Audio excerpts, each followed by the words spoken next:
광활한 대지가 인간에게 주는 경외심을 생각했습니다. 그로 인해 자연과 인간을 더 깊이 이해하게 된 러시아의 마음을 떠올렸습니다. 유라시아 대륙의 크기만큼 긴 호흡으로 러시아는 세계사에 굵직한 흔적을 남겼습니다. 조국전쟁과 대조국전쟁으로 세계사의 흐름을 바꾸고 인류의 정신사와 과학기술을 동시에 이끌어왔습니다. 이곳 하원 두마도 러시아 국민의 힘으로 탄생했습니다. 지금은 러시아 민의를 대표하며 러시아 국민의 단합된 힘을 보여주고 있습니다. 대한민국 대통령 최초로 두마에서 연설할 기회를 마련해 주신 볼로딘 의장님과 올가 예피파노바 부의장님, 레오니드 슬루츠키 외교위원장님을 비롯한 의원님들께 깊이 감사드립니다. 나에게는 아주 큰 영광입니다. 동시에 양국의 새로운 발전을 기대하는 러시아 정부와 의회, 국민들의 기대를 느낍니다. 러시아 국민 여러분,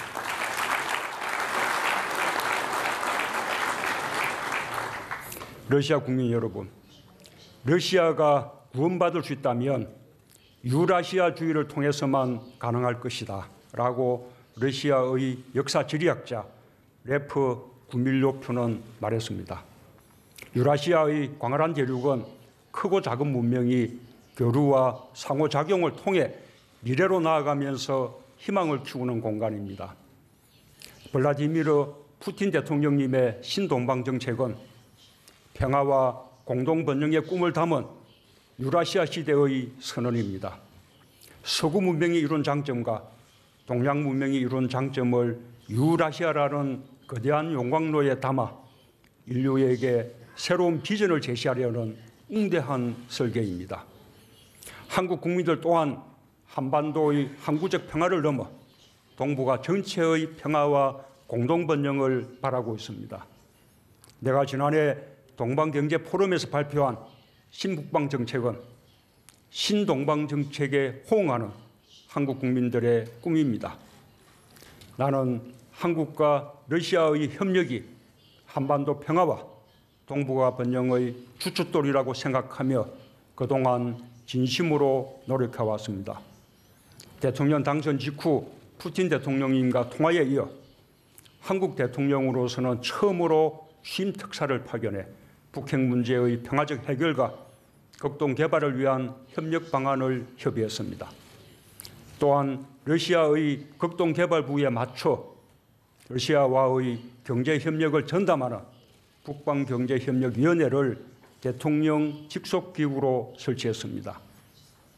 푸틴 대통령님은 작년 9월 동방경제포럼에 나를 초청해 주셨고 나는 그 기회에 신북방 정책을 발표하고 한여 간 실질적 경제협력 방안을 푸틴 대통령님과 함께 논의했습니다. 올해 1월 내 고향 거제도에서는 세계인의 시각을 유라시아와 북극으로 돌리게 할 뜻깊은 장면이 있었습니다. 러시아 북극 탐험가의 이름을 붙인 쉐빙 LNG선 블라디미르 유자노프호가 시범 출항을 했습니다. 나는 그 현장에 직접 참석하여 러시아와 한국이 함께 이룬 성과를 세계에 알리고 축하했습니다. 나는 오늘 러시아와 함께 하려는 한국 국민들의 노력이 여러분에게 진정으로 전달되길 바라며 유라시아가 가진 무궁무진한 가능성을 우리의 우정으로 활짝 열 수 있다고 믿습니다.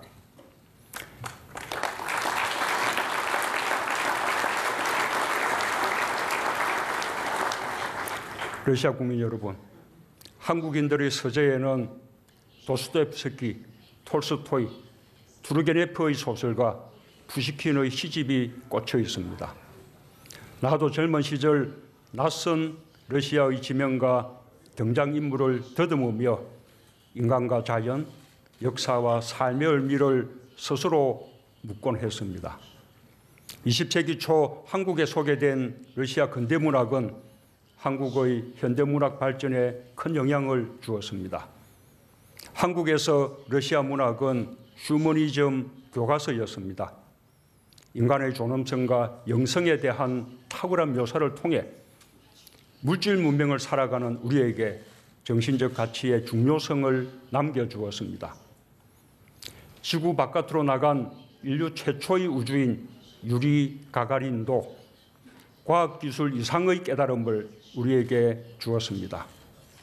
지구가 우리에게 얼마나 소중하고 절대적인 존재인지 알려주었습니다. 러시아의 저력은 이와 같이 인간에 대한 깊은 이해에 있다고 생각합니다. 그것이 어떠한 도전과 어려움에도 굴하지 않는 러시아 국민의 힘이 되었습니다. 한국인들도 전통적으로 인간을 존중하고 서로 간의 협력과 믿음을 가치 있게 여겨왔습니다. 그 힘으로 수많은 외침을 극복하고 오늘날 당당한 국가로 성장할 수 있었습니다. 2차 대전 후 독립한 국가 중 유일하게 높은 경제 성장과 민주주의 발전을 함께 이룩한 나라가 되었습니다. 러시아 국민들과 마찬가지로 한국 국민들도 정신적으로 아주 강인합니다. 나는 이것이 우리가 똑같이 톨스토이를 사랑하는 이유라고 생각합니다. 러시아 국민 여러분, 202년 전 외교 사절로 북경을 방문한 한국인 조인영이 러시아 정교 전도단장 비추린을 만나 우정을 나눈 이후 러시아와 한국의 관계는 우애와 존중으로 이어져 왔습니다. 1905년 한국 최초의 주러시아 상주공사였던 이범진 공사는 러시아 땅에서 만국의 소식을 들었습니다. 그때 따뜻한 도움의 손길을 내민 것이 러시아 정부였습니다. 안중근, 홍범도, 최재형, 이상설 선생 등 수많은 한국의 독립투사들이 이곳 러시아에 망명하여 러시아 국민들의 도움으로 힘을 기르고 국권 회복을 도모했습니다. 1980년대 말 한국 정부는 한반도 냉전의 벽을 허무기 위해 북방 정책을 추진했습니다. 당시 소련 정부는 이념의 벽을 넘어 1988년 서울 올림픽에 대규모 선수단을 파견했습니다. 양국 국민들 사이에 우정과 신뢰가 쌓였고 그리하여 드디어 1990년 수교가 이루어졌습니다. 지금 한국 기업들이 러시아에서 생산한 자동차와 가전제품들이 러시아 국민의 사랑을 받고 있습니다. 러시아는 2013년 선진 우주 기술을 한국에 전수했고 한국은 나로호 로켓을 성공적으로 발사할 수 있었습니다. 지난 5월 푸틴 대통령님은 2024 러시아 연방 국가 발전 목표를 발표했습니다. 국민이 피부로 느낄 수 있는 변화와 국민 한 사람 한 사람이 잘 사는 경제를 목표로 합니다. 내가 추진하고 있는 사람 중심 경제도 목표가 같습니다. 경제 성장의 혜택을 국민들에게 고루 돌려주기 위한 것입니다. 양국이 극동 지역에서 꾸는 꿈도 다르지 않습니다. 유라시아 평화와 번영을 위해 노력하는 것은 우리 모두가 국민들로부터 부여받은 사명입니다. 존경하는 러시아 국민 여러분, 볼로딘 의장님과 의원 여러분, 2020년은 러시아와 한국이 새롭게 이웃이 된 지 30년이 되는 해입니다. 우리 양국은 뜻깊은 수교 30주년에 맞춰 유라시아 발전을 위한 협력을 더 강화하고 교역액 300억 달러, 인적 교류 100만 명을 달성하자는 구체적 계획을 세웠습니다. 나는 이 자리에서 러시아와 한국의 협력 확대 방안을 말씀드리고자 합니다.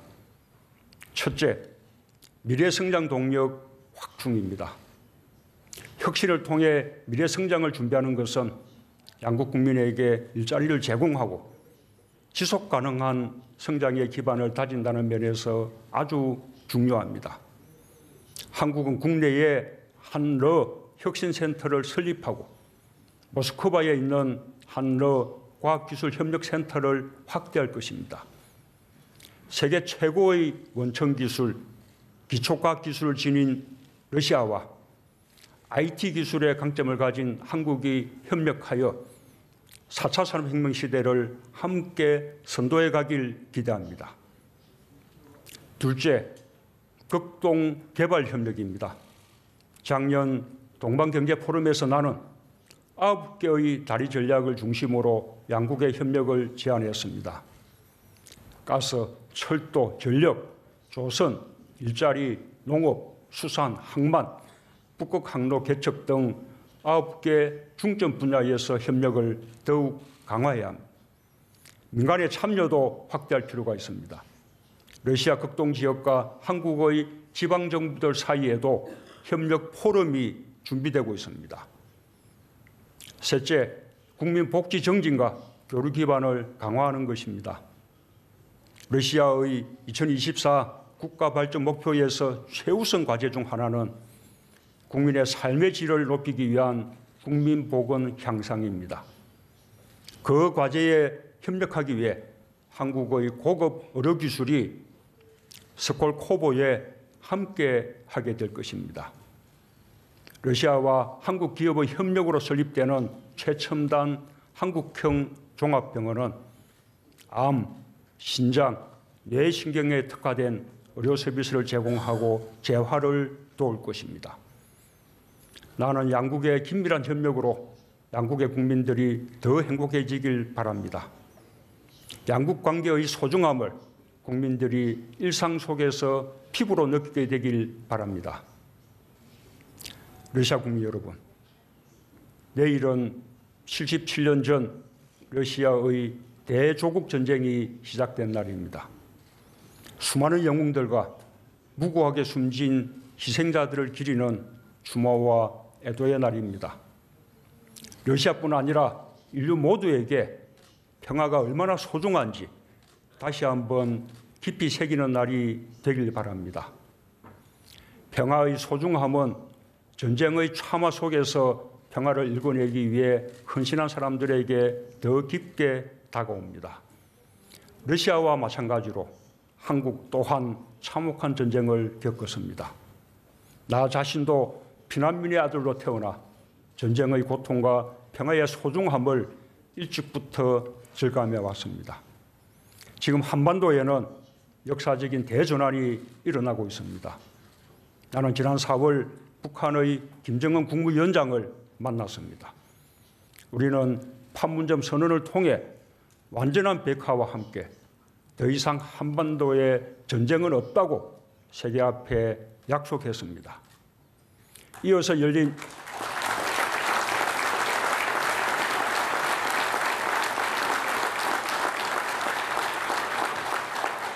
열린 북미 정상회담에서도 한반도의 완전한 비핵화와 북미 간 적대관계 종식을 선언했습니다. 북한은 핵실험장과 미사일 실험장 폐기 등 완전한 비핵화를 위한 실질적 조치들을 진행하고 있고, 한국과 미국은 대규모 한미연합훈련 유예 등 대북 군사적 압박을 해소하는 조치로 호응을 하고 있습니다. 이제 남북미는 전쟁과 적대의 어두운 시간을 뒤로하고 평화와 협력의 시대로 나아가고 있습니다. 이 놀라운 변화에 러시아 정부와 국민들의 적극적인 지지와 협조가 큰 힘이 되었습니다. 나는 한반도와 유라시아의 항구적인 평화와 공동 번영을 꿈꿔왔습니다. 이 자리에 계신 원 여러분들께서도 그 길에 함께해 주실 것으로 믿습니다.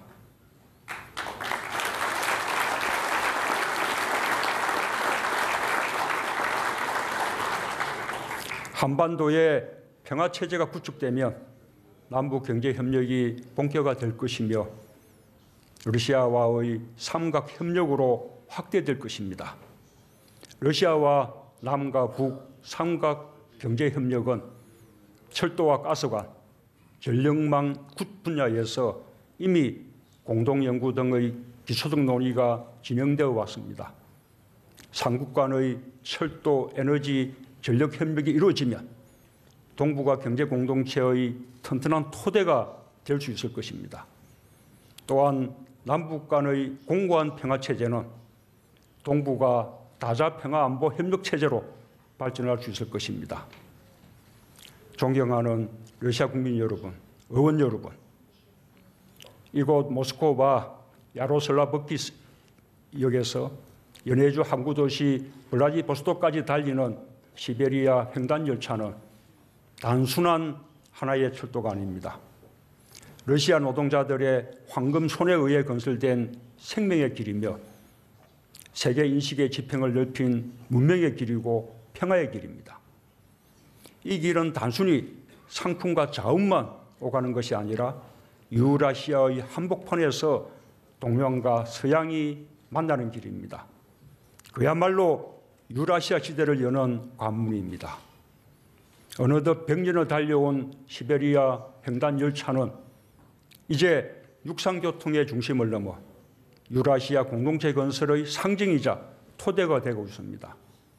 이제 한국은 한반도의 항구적 평화를 통해 시베리아 횡단 철도가 내가 자란 한반도 남쪽 끝 부산까지 다다르기를 기대하고 있습니다. 한국과 북한이 유라시아의 새로운 가능성에 동참하고 유라시아의 공동 번영을 이뤄내는데 함께하게 되길 바랍니다.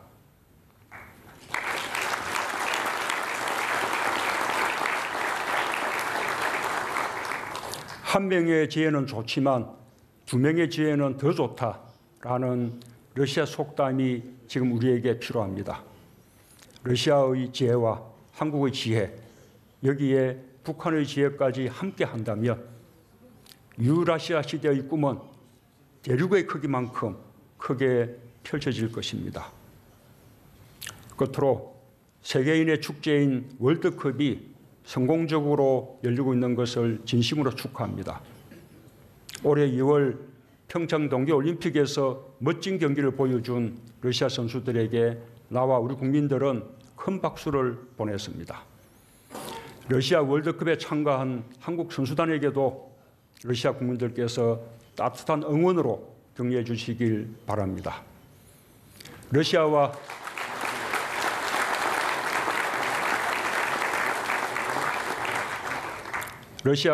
한국의 국민들은 양국의 새로운 미래를 확신하고 있습니다. 서로에 대한 존중과 신뢰를 더 깊게 쌓아가면 그 어떤 난관과 도전도 함께 헤쳐나갈 수 있을 것입니다. 자연과 인간이 공존하는 유라시아에 인류의 새로운 희망이 있습니다. 전쟁의 시대를 넘어 평화와 번영의 시대를 향해 러시아와 한국이 함께 걸어갈 것입니다. 발쇼의 스파시바. 감사합니다.